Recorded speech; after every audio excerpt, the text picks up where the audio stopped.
तो अपने जीवन में उस गाड़ी का कर्जा नहीं उतार पाते, अपने घर का रोजगार नहीं चला पाते, अपने घर को नहीं चला पाते। ऐसे लोगों की आवाज बन करके आए हैं श्री शाहनवाज चौधरी, क्योंकि ये भारत देश है और इस भारत की मिट्टी एक ऐसी मिट्टी है जो केवल क्रांतिकारियों को ही पैदा करते हैं, और इस माता ने भी क्रांतिकारी पैदा करने बंद नहीं किए। शाहनवाज चौधरी द्वारा देश में कर्जा मुक्ति अभियान पिछले 10 महीनों से चलाया जा रहा है। लाखों लोग अभियान में जुड़ चुके हैं और उनकी जानकारी अब तक 7 बार वित्त मंत्रालय को और 4 बार प्रधानमंत्री कार्यालय को भेजी जा चुकी है, परंतु अभी तक सरकार की ओर से कोई संतोषजनक जवाब नहीं आया है। सरकार के ये आंकड़े हैं कि पिछले 5 वर्षों में 50,000 से अधिक लोग कर्जे के कारण आत्महत्या कर चुके हैं। हम नहीं चाहते कि एक भी व्यक्ति कर्जे के कारण कोई गलत कदम उठाए, इसलिए सरकार को इस विषय की गंभीरता के बारे में बार बार बताया जा रहा है तथा सरकार से मांग की जा रही है कि वे लोग जो नोटबंदी, जीएसटी या लॉकडाउन के कारण व्यापार बंद हो जाने के या फिर नौकरी छूट जाने की वजह से कर्जे की दलदल में फंसे हैं, या तो सरकार उनका कर्जा माफ़ करे, और जिनका कर्जा माफ़ नहीं कर सकती तो कर्जा चुकाने के लिए कम से कम 2 वर्ष का समय दे, या फिर जो लोग इस दुनिया में नहीं रहे और उनके बच्चों के पास कमाई का कोई साधन नहीं है, उनका तो सरकार को पूरा लोन ही माफ़ कर देना चाहिए। बच्चों के सर से छत न छीनी जाए। जिस तरह से अडानी का 12,700 करोड़ का लोन अंडरराइट किया गया है, ठीक उसी तरह आम लोगों का कर्जा भी 2 वर्ष के लिए अंडरराइट किया जाए। जनता की इन 3 मांगों को लेकर श्री शाहनवाज चौधरी भारतीय जी और उनकी टीम सरकार पर दबाव बनाने के लिए दिल्ली के जंतर मंतर पर 1 दिन की सांकेतिक भूख हड़ताल करने जा रही है। शाहनवाज भारतीय ने कहा कि उन पर या उनकी टीम के लोगों पर सरकार का कोई कर्जा नहीं है, फिर भी वे जनता की लड़ाई लड़ रहे हैं, सरकार से संवाद करने का प्रयास कर रहे हैं। इसलिए जनता की जिम्मेदारी बनती है कि जनता उनका साथ दे और उनकी इस टीम को, इस मुहिम को सपोर्ट करे। ऐसे सभी लोग जो ये मानते हैं कि सरकार को अमीरों की तरह आम लोगों का, किसानों का, व्यापारियों का, नौकरी करने वाले लोगों का हर तरह का लोन माफ़ कर देना चाहिए, और जिनका लोन माफ़ नहीं कर सकती तो उन्हें कम से कम सरकार 2 वर्ष का समय दे। शाहनवाज चौधरी भारतीय ने कहा कि देश में पहली बार जनता की कर्जा माफ़ी को लेकर इतना बड़ा आंदोलन किया जा रहा है।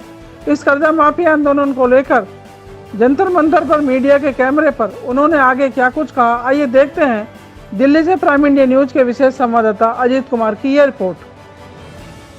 मानना यह है, जब जनता कर्जे की दलदल में फंसी हो उस समय सरकारों को, जैसे बड़े उद्योगपतियों को राहत देती है सरकार, जनता को भी राहत देनी चाहिए। समस्या ये आ रही है कि बड़े उद्योगपतियों को तो हर तरह की राहत दी जा रही है। गौतम अडानी जी का 12,770 करोड़ रुपए का लोन अंडरराइट कर दिया गया।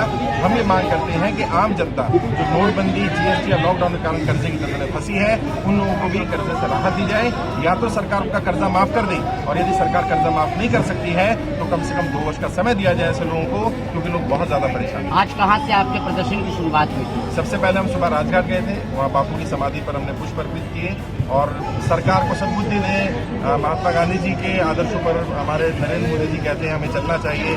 वो विदेशों में भी जाकर के महात्मा गांधी जी की प्रतिमा पर पुष्प अर्पित करते हैं। तो मुझे लगता है कि महात्मा गांधी जी उन्हें सद्बुद्धि दें, उनके दिमाग में आए कि अब जनता बहुत परेशान है। सरकार के ही आंकड़े हैं, पिछले 5 वर्ष में 50,000 ज्यादा लोगों ने कर्ज के कारण आत्महत्या की है, और हमारी मांग सिर्फ यही है कि जो लोग मर गए, एक्सपायर कर गए, ABP ID थोड़ा डाउन करो भैया, उनका इंश्योरेंस था और हल्का इंश्योरेंस होने के बाद भी सरकार ने या बैंकों ने उनकी सुध नहीं ली। उनके छोटे छोटे बच्चे उनको घर से बाहर निकाला जा रहा है, उनकी प्रॉपर्टी को हड़पा जा रहा है। ऐसा नहीं होना चाहिए, और इस तरह का काम जो भी कर रहे हैं उनके ऊपर सख्त कार्रवाई होगी। आज किस तरीके का प्रोटेस्ट है और आज के बाद क्या रणनीति आगे की आप लोग की बन रही है? क्या सरकार को डेडलाइन भी देंगे आप? आज हम लोग भूख हड़ताल पर बैठे हुए हैं। पिछले 10 महीने से आंदोलन चल रहा है। 3.5 लाख से ज्यादा लोग हमारे साथ जुड़ चुके हैं। हम लोग पहले 7 बार वित्त मंत्रालय में डेलीगेशन भेज चुके हैं, और उसके बाद हम लोगों ने वित्त मंत्रालय के साथ साथ पीएमओ में भी डेलीगेशन भेजा है, लेकिन वहां से भी कोई संतोषजनक जवाब नहीं आया। लेटर आते हैं, लेटर में कहा जाता है आपकी कोई व्यक्तिगत समस्या तो बताइए। अरे देश की जनता की समस्या ही हमारी समस्या। मुझ पर कर्जा नहीं है, मेरी टीम के जो साथी बैठे इनमें किसी पर कर्जा नहीं है, लेकिन सरकार को जनता की सुध लेनी पड़ेगी। जनता कर्जे के कारण बहुत परेशान है। आज कोई ज्ञापन आप लोग देने वाले हैं? बिल्कुल पीएमओ को एक ज्ञापन लेकर के हम लोग जा रहे हैं कि हमने जो लेटर दिए थे उन पर क्या क्या काम हुआ और सरकार क्या इस पर विचार कर रही है। हमारी तो तीनों मांग है। पहली मांग क्या है? पहली मांग है वो लोग कर्जे के कारण दलदल में फंसे, नोटबंदी, जीएसटी और लॉकडाउन के कारण उनका कर्जा माफ होना चाहिए। दूसरी मांग, जिनका कर्जा माफ नहीं हो सकता उन्हें 2 साल का समय दिया जाए। और तीसरी मांग कि ऐसे लोग जो एक्सपायर करके थोड़ा साइड हो में ही नहीं बचे, उनका लोन तो माफ होना ही चाहिए। छोटे छोटे अनाथ बच्चे, उनको घर से ना निकाला जाए, उनके सर से छत ना छीने। इसके बाद क्या रणनीति आप मनोज थोड़ा साइड हो जाओ। इसके बाद हम लोग प्लानिंग कर रहे हैं। अभी तो हमने सिर्फ दिल्ली एनसीआर के लोगों को बुलाया था।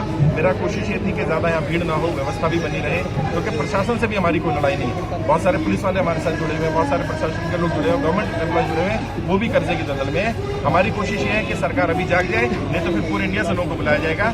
3.5 लाख से ज्यादा लोग हमारे साथ जुड़ चुके हैं। हमारा टारगेट 1 करोड़ लोगों को इकट्ठा करना है जो सरकार की गलत नीतियों के कारण कर्जे की दलदल में फंसी। ठीक है सर। Thank you sir.